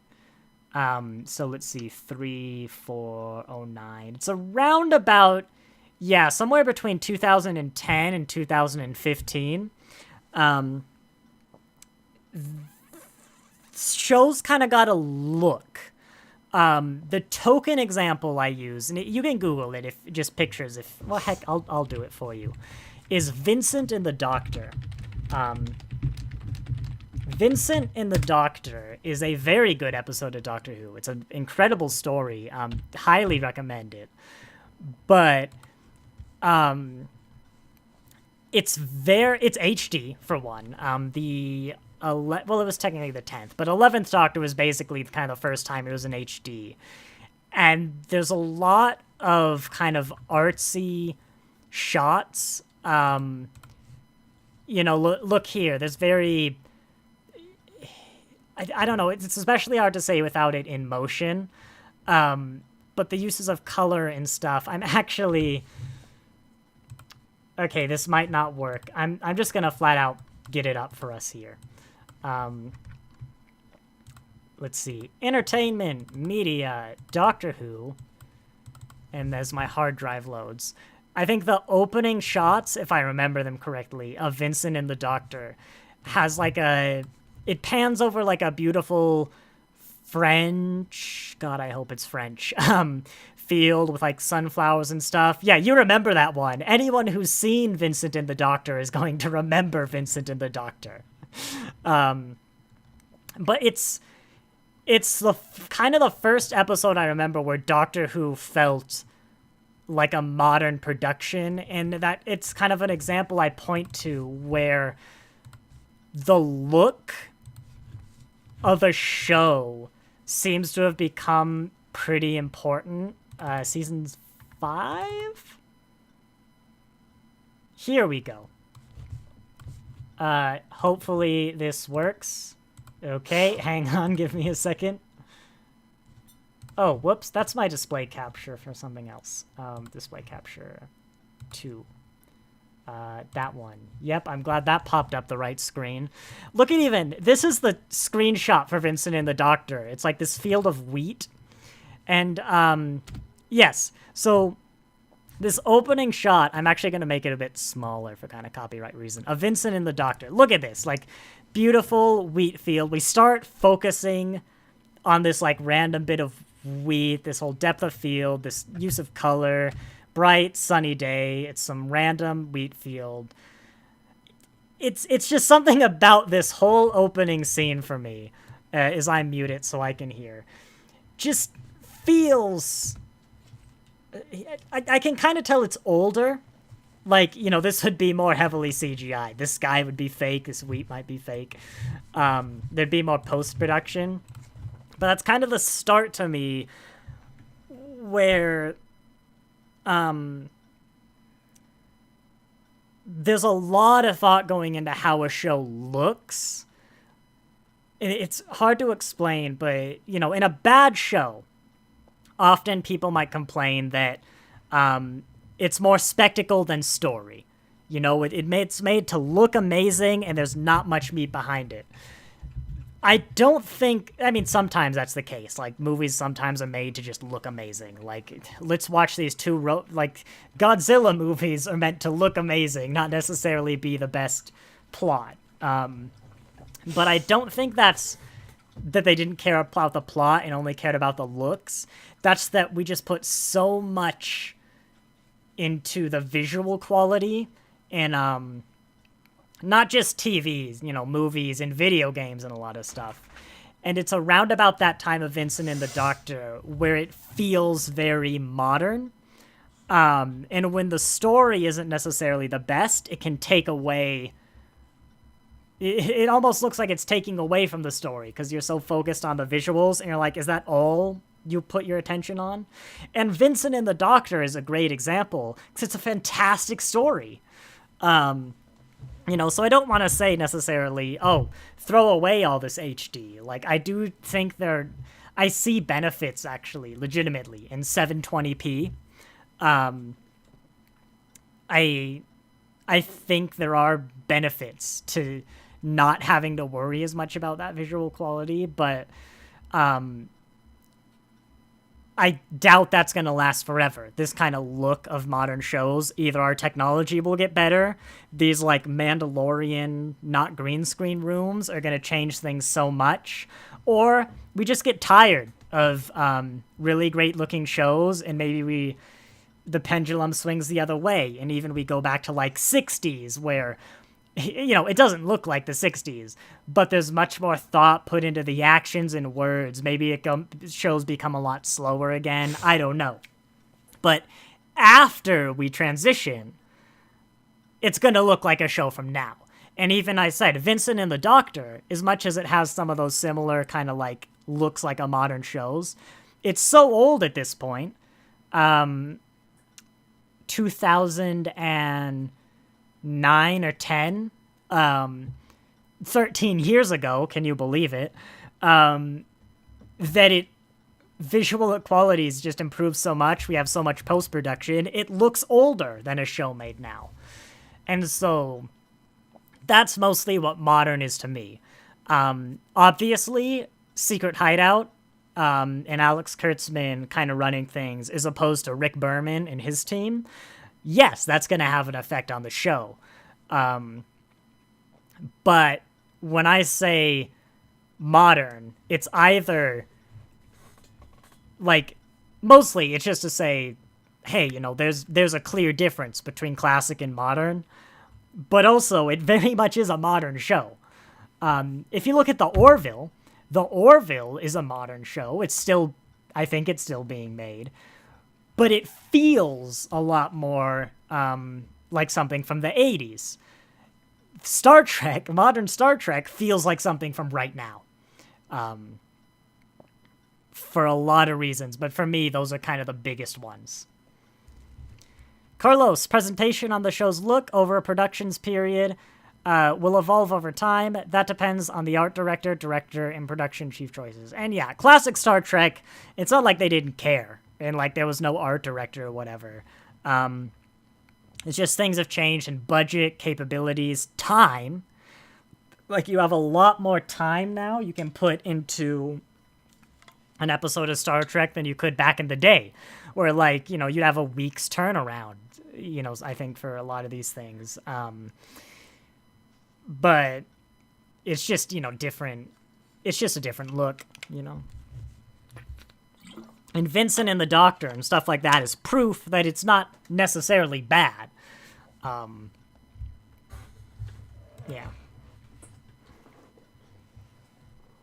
Let's just keep going. Carlos, no production moving on the Orville as of yet. But that's kind of always how it is, isn't it?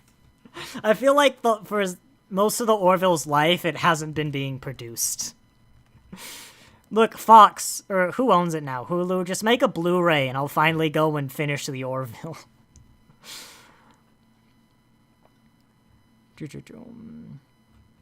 Well, actually, the Orville's a good example, because they use physical models. It's a CGI model for, like, some of the real fancy maneuvering, but there is a physical model of the Orville that's used for a lot of the shots. That's not modern. Like, that's intentionally a decision to make it feel older. Like, that's another great example of just kind of why it feels modern. I think officially, in terms of, like, design, Disney, what doesn't Disney own? In terms of, like, what's... Sorry, Disney just completely let maybe lose my train of thought. Dang. Yeah. Stupid Disney, though. They're not going to make a Blu-ray of the Orville. Like, they're not going to make a Blu-ray of the Orville. It's Disney. God, I hope I remember that point. But anyway, yeah. Is there anything else in this episode? I am wondering, though, like, I didn't get the impression there were as many changelings in Deep Space Nine as I am in Picard. The changeling group in Picard is a splinter group. It is a minority of changelings in the universe. I guess we never really got an answer to how many changelings are there. One or, like, a lot. That was kind of the answer. But I feel like the Great Link didn't look massive. Like, maybe it was the whole planet. I don't know. It kind of felt more like a lake to me. But I guess that final shot of Deep Space Nine, maybe it is, like, huge. I don't quite remember. But I also suppose the changelings were never really active in the war. For a lot of the war, they were stuck in the Gamma Quadrant. They couldn't really get to the Alpha Quadrant. Maybe there are just a lot more. Maybe there are billions of changelings. Who knows? But I am finding it interesting. Or maybe there aren't, and it's just like most of the changelings are concentrated right here.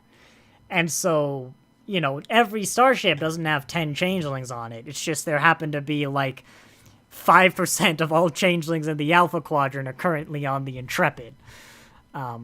It'll be interesting to see as it goes up forward, though. I'm glad we're revisiting this aspect of the universe.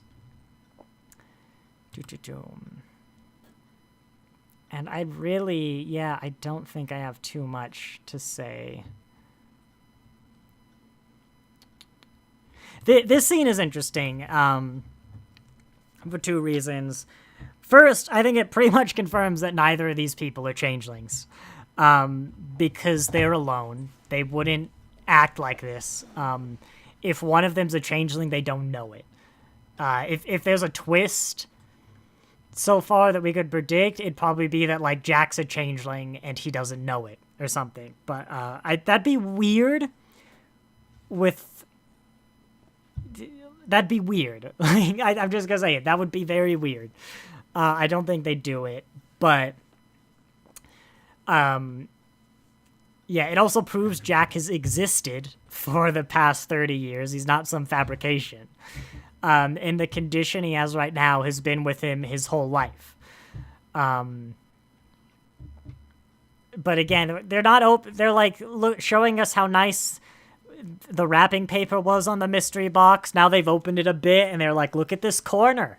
It's a real nice box. I'm like, I don't open the box. Like, I don't really care. They're not doing too much with it. Carlos, they are over-abusing the changelings. It made them more feral than intelligent and strategic beings who have long lives. In this version, they are just cattle to be slaughtered, unseen before. I would disagree. I think they are making the changelings unnecessarily creepy. There have been some kind of almost animal-esque glares. I also think if a changeling wanted to intimidate or kind of unsettle a Federation officer, that's exactly how they do it. This is not the Dominion. This is not the Great Link. This is a splinter group. This is a group of fanatical changelings. So yes, the fanatical changelings are going to be fanatical. I think Vatic is very rational and thoughtful. That's like their character trait. They are extraordinarily thoughtful in what they do. I just don't think we've really seen enough of the changelings not in a fight to judge this, but look at their plan. Alex is backing me dance around some proper nouns. They're in a lot of places. Like, they didn't just do this out of instinct. This is a very thought out and deliberate plan. This isn't the Gorn of Strange New Worlds. They haven't Gornified the changelings. Like, it is a bit of a cop-out to go, we want the changelings as our enemy, but does that undermine Deep Space Nine? It's a splinter group, you know. You could make that argument, but I think especially the fact that this is a fanatical group of changelings, I've seen nothing that sort of breaks the race for me. They haven't Gornified the changelings. It was speculated already that Jack was replaced somewhere in his living life. That'd just be weird to me. I think that undercuts a lot of the stuff. Sorry, I remembered it, because I wondered about this.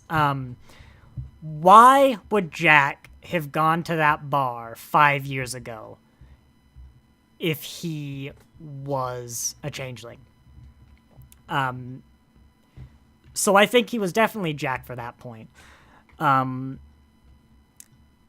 But I mean, that's kind of the obvious conclusion to this, even though there's some stuff that don't add up. Like, in his visions and whatever, he sees, like, red vines and stuff, this red door. I think he's hearing Dr. Crusher. Another Doctor Who reference, you'd have to kind of have them operate as Zygons, which are shapeshifters in Doctor Who, but they have to maintain some sort of, like, psychic link or whatever to the person they're imitating to get their shape and their knowledge. Maybe Star Trek's doing something like that. But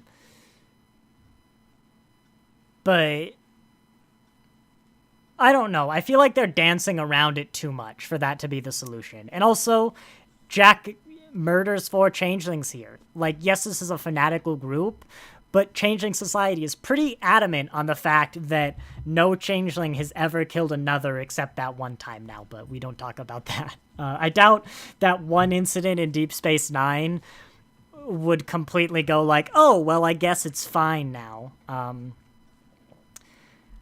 But also, as I said at the start of this episode, I remember Homefront. It was Homefront, right? Or was it Home Soil? Now I'm questioning it. Like, I remember the lessons of Deep Space Nine. I don't think we should sit here and really be like, oh, you know, all these people could be changelings. Like, from a review standpoint, I think it's enough of an obvious answer I have to address it, but I feel like we'd be missing the kind of moral point of the changelings, the moral lessons, to get around and excitedly debate who could be a changeling and who's not. It kind of makes sense to have someone be a changeling from like a story standpoint to mix things up. If you don't want to replace any of your returning cast, it has to be Jack. But that undercuts the whole plot between Picard, Crusher, and Jack. So we'll just have to see. Again, we've seen some nice wrapping paper on the mystery box, and they've just started to peel it open, but that's all we've got. Just VK, Jesse Gender, is that his name? Is his name Mr. Gender? Theorizes that Jack, or is this a YouTuber? Theorizes that Jack was born with Borg nanoprobes and suspected from birth that Jack's nightmares might be linked to the collective. That's kind of out there, though. Like, why? Can I find the bit where he gets his vision? Because I think it's he's hearing Dr. Crusher's voice, which would imply that's not Crusher, but like, if the person on the ship is not Beverly Crusher, then it's poorly written. Like, it's... Well, then again, if Jack... Ooh. Alright, here we go.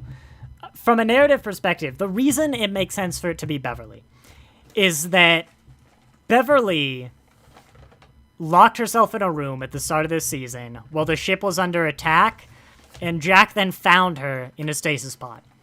You could have swapped her out for a changeling in that time. Jack has the line, though, where he doesn't remember the nightmares. It's possible that perhaps she's making them up. There'd have to be a Jack Crusher, because otherwise that flashback of him selling weapons makes no sense. There has to be a Jack at some point in the past. But it could be, if this is a changeling, that this changeling doctor knows what's happening to Jack because, I don't know, she's doing it or something. Like, these started shortly after Beverly Crusher was taken from the stasis pod. You know, it could be he never had nightmares as a kid. Maybe that's why he doesn't remember it. But again, I think this undercuts some of the moments between Picard and Crusher. Like, someone mentioned on the Reddit, they love that, like, in a one look, when Crusher comes to the bridge with Riker, she could communicate everything. Everything about what was happening. And everything about Jack and all that. That wouldn't make sense if it was a changeling. Like, and again, I don't think we should really let ourselves be in this situation of like, oh, who could it be, who could it be, who could it be? Well, you've missed the point of, like, suspicion.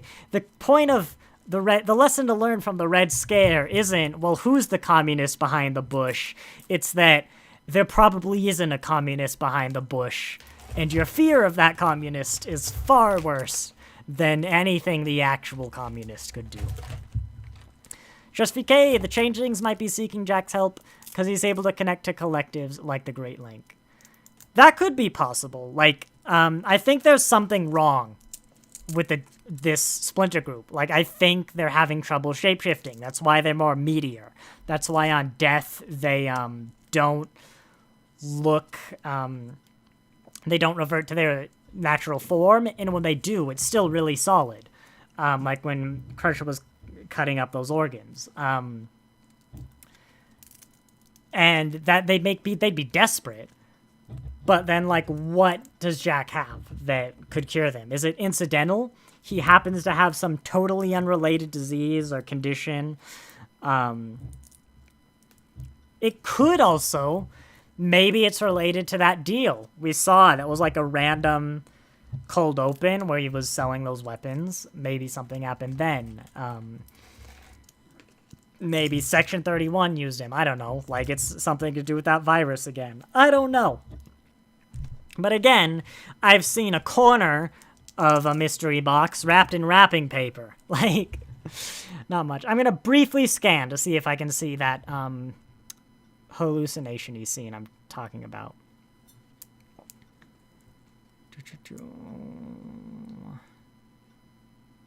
Not here. If I don't find it, I don't find it. But it did sound like Crusher's voice. Not there. I think it was earlier. It was earlier in the episode. All right. But now, oh, that's my display capture. Whoops. Now, let's just go to Star Trek Reddit. Because I'm very curious what people say. Because, like,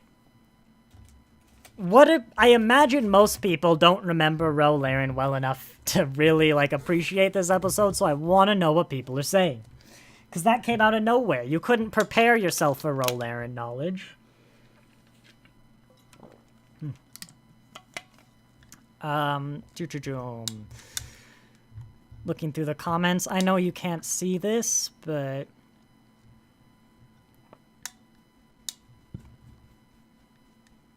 people seem to be latching onto the fact that problems just get getting dumped on Shaw. Oh, here's someone. He is the best line about this show. Best thing about this show, in reference to Shaw. Every single line is gold. 7. Pot. I assume you're referring to cannabis. God, I hated that line. I forgot about it last episode, but someone in the 21st century heard someone say you have to take their pot and instantly made a cannabis connection. I live in Spokane. There are probably 30, like not exaggerating, 30 cannabis shops within a 10-mile radius of where I am right now. And I didn't make that connection. Like, God. Oh, I'll admit, it's hilarious to imagine changing society entirely dependent on weed, but it was like hearing dude on the 24th century. Or what was the other one? God, I don't remember, but that one rubbed me the wrong way. Oh no, there are lots of Ro fans out there. Surprised me too. Oh yeah, people seem to love Ro. Like, she definitely has fans, but it's probably a lot of the same people who liked how Pulaski shook things up. I didn't dislike Ro for the same reasons I dislike Pulaski, because as a Bajoran, a lot of the, I've always said that, the aliens can do whatever the hell they want, but you gotta be real careful with humans. More specifically, like Federation Starfleet officers. And I just never liked Pulaski, really. I just think I probably didn't like Ro as much because of her actions, I guess. Like, it's hard because I can't remember exactly, but maybe she was too confrontational, too argumentative for me, like... Weirdly, a lot of things that Kira is, but I guess Kira sits down and, like, does her job. She might complain about it or, like, make a bit of a fuss, but ultimately, like, she does her job. Even when she disagrees with Sisko, and Ro didn't do that. I don't know. I don't remember Ro enough to really talk about it. I'll say I don't see a lot of discussion on this episode. Because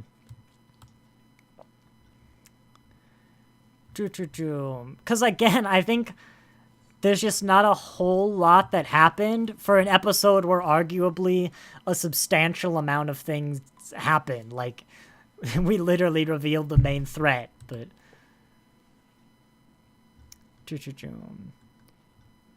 Yeah, there's not really discussion on the episode. Oh yeah, so the AI protecting Daystrom station. This person thinks it's lore. That's weird, but I feel like that's weird as well. Like, that Starfleet would install an AI. I'm really interested to see the scope of this AI and what they mean by AI. Like, is there anyone on Daystrom station? I don't know, because people say AI in a way that doesn't really mean, like, data, or that doesn't really mean artificial intelligence, so I want to see the scope they're actually using that sentence in. Pulaski came on really strong and dismissive toward Data right from the outset. That did not help. I will say, that did not help her case. This was a place-setting episode. It was episode 2.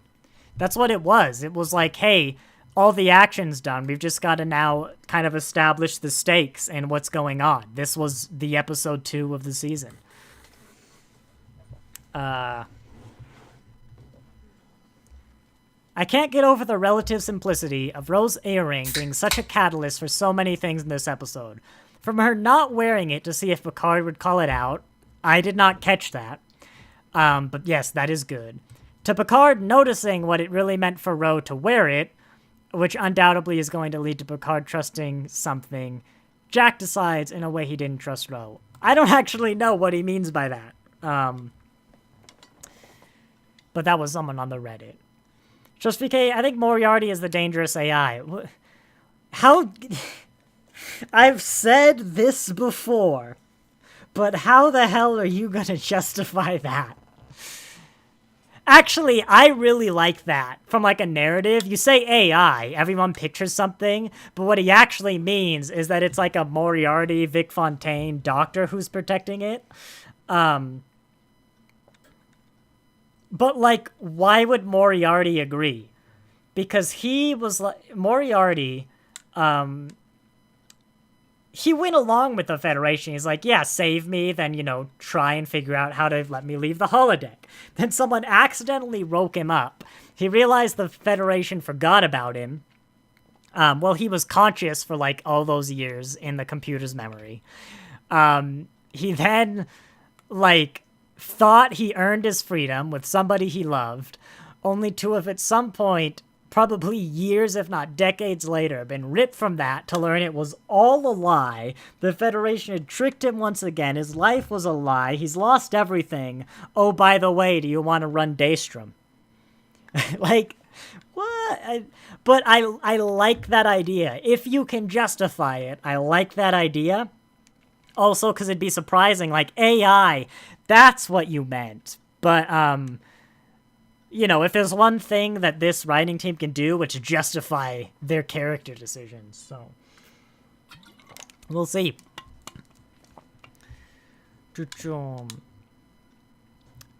But yeah, where else are you going to put Moriarty? And then, of course, I still say they stole lore. Why? I don't know. What do changelings want with lore? But I bet they stole lore.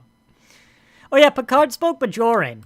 It's a harsher language than I might have expected, but I don't know if we've ever heard Bajoran before.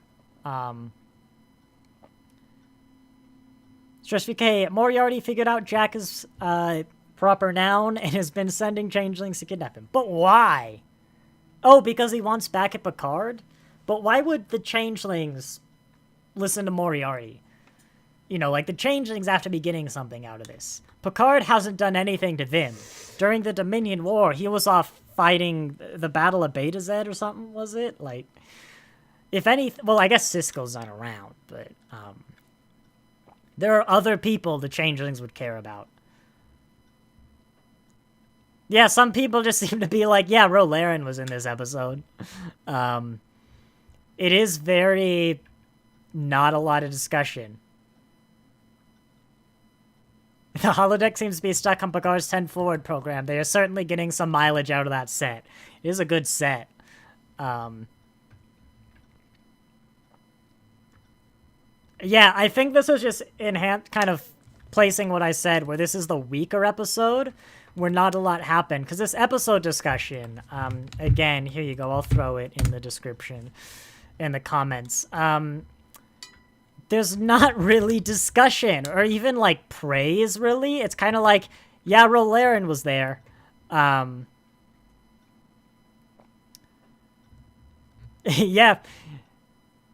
And it's like, oh, yeah, the changelings, I've infiltrated Starfleet. That happened. That's what, like, the thing is. Why are you talking about changelings?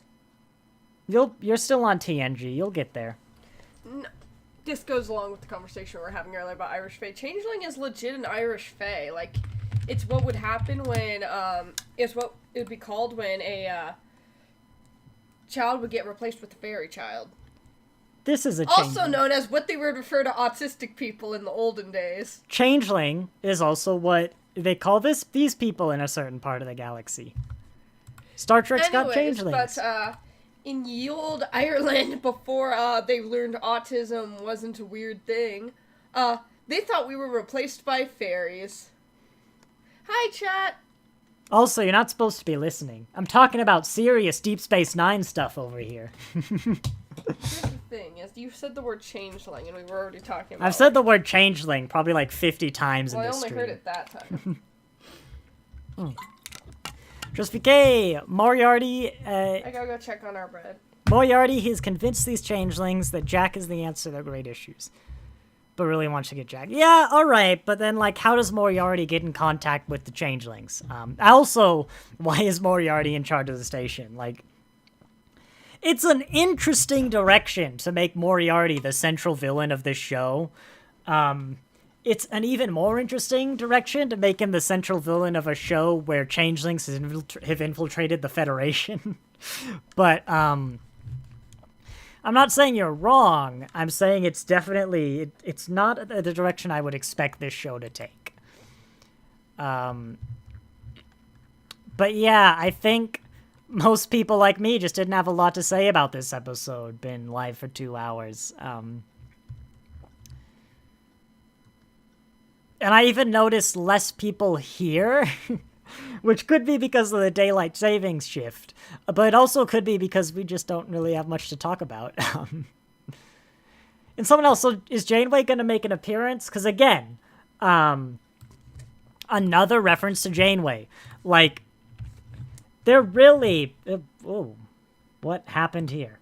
They're really name-dropping Janeway. Like, it's almost like... You know, they completely blindsided us with needing to do our Ro Laren homework. It's like they want us to want to go watch Voyager and do our Janeway homework. It's... I mean, there has to be some sort of, like, Star Trek Janeway in the works, right? Or maybe she's becoming such a big role in Prodigy. I don't know. I feel like this has to go somewhere. Like, I know they love referencing Voyager in modern Star Trek, but there's so much Janeway in this episode, in this season. It's just, I don't know. But yes, I think I'm at the end of what I have to talk about. And let me just look. Let me do one more pass as I wait for people to say stuff in the chat. There, I flashed the thumbnail so I know when you've caught up. It was somewhere in the beginning. It wasn't the cold open. Jack, where are you? Does anyone remember? Where did he have his little vision where he was like sitting down and he saw the door? Remember the door?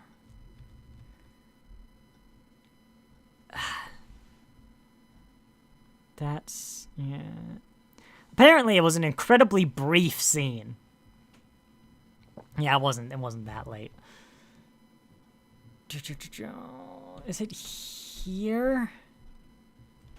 There you go, you finally caught up with me. Worf and Raffi. Is it it's not here, is it?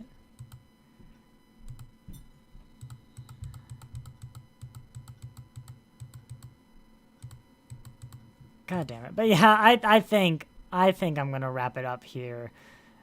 Just desperately looking for excuses not to.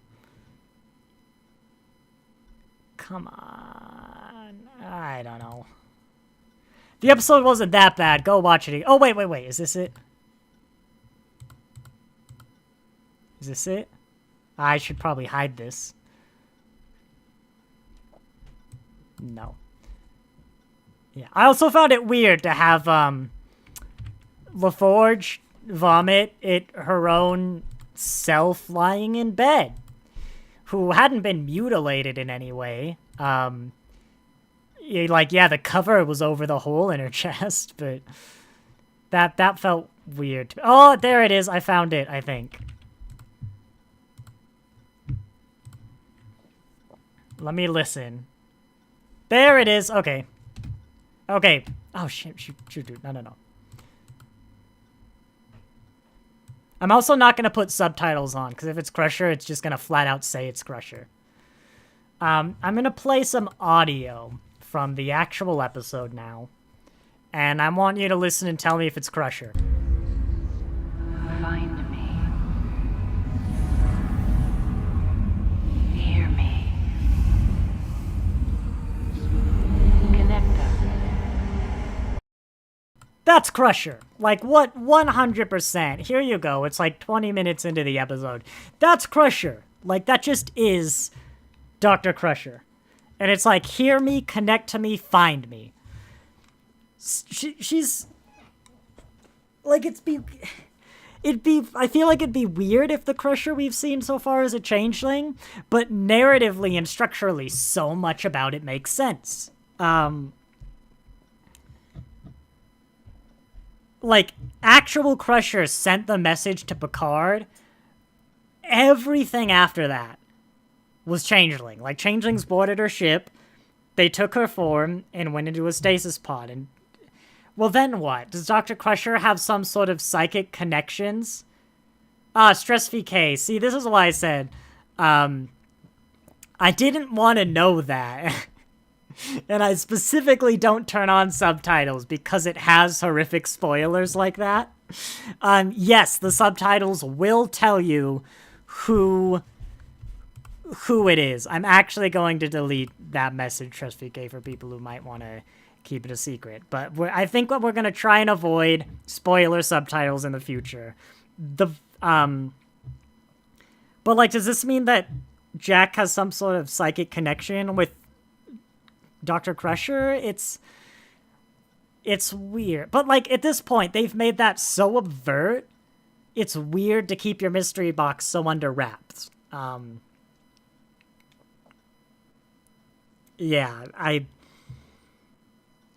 it's an interesting direction to go in. Well, no, it's a sensible direction to go in. It's just, you'll have to watch. The real question is, if you go back and watch the actions so far, do they make sense for a Dr. Crusher who's actually a changeling? Like, she saved the ship from that anomaly, but she also had the medical knowledge to do it. They've had incredible medical knowledge. So, like, she'd have to have the knowledge of Dr. Crusher if they're a changeling. But I can't think of anything immediately that's out of character. They just have to know. They have to have Dr. Crusher's knowledge, because otherwise a lot of scenes just don't work. Which is a new changeling ability. They can justify it, sure. I can already think of some examples off the top of my head, but yeah. I think that's it, though. Open the mystery box, then I'll discuss it, or at least start to give us something. So yes, I will say then. Stress VK, I think the changelings are mimicking Bev's voice. That is also an option. Good point, Stress VK. This, I think, is undeniably really Dr. Crusher's voice. That doesn't necessarily mean it's Dr. Crusher. Wesley could mimic Picard's voice. Like, it's not impossible. Changelings can mimic voices, which, by the way, would imply that they can mimic internal organs because they need to mimic the voice box to do the voice. But, yeah, it's not necessarily Dr. Crusher. It could be an imitation of Dr. Crusher, and, like, there's gonna sow some distrust between Jack and his mom. Thank you for putting some mystery back into this mystery box. But you see what I mean? Like, once we know, on a rewatch, this isn't going to be as interesting. If the Crusher on the ship is a changeling, it could be interesting if some of their actions then make more sense with that extra knowledge. But if that isn't a factor, that would make the season boring. If the focus hasn't been on these legacy characters and their arcs and stuff. So it's been very well structured in those first 4 episodes. And I just hope we get more of that and not just a transition to the mystery box now. Like, I hope we're not done with those arcs. I mean, Geordi's got to show up at some point, right? I'd be surprised if Troy didn't make a physical appearance on the show. We've got lore, we've got Moriarty. Stuff is gonna happen. I mean, we're 50% way through now. 6, 7, 8, 9, 10. Yep, 50%. So, yeah. I guess the point is then, thanks for watching. And I'll see you next time. Every time I forget.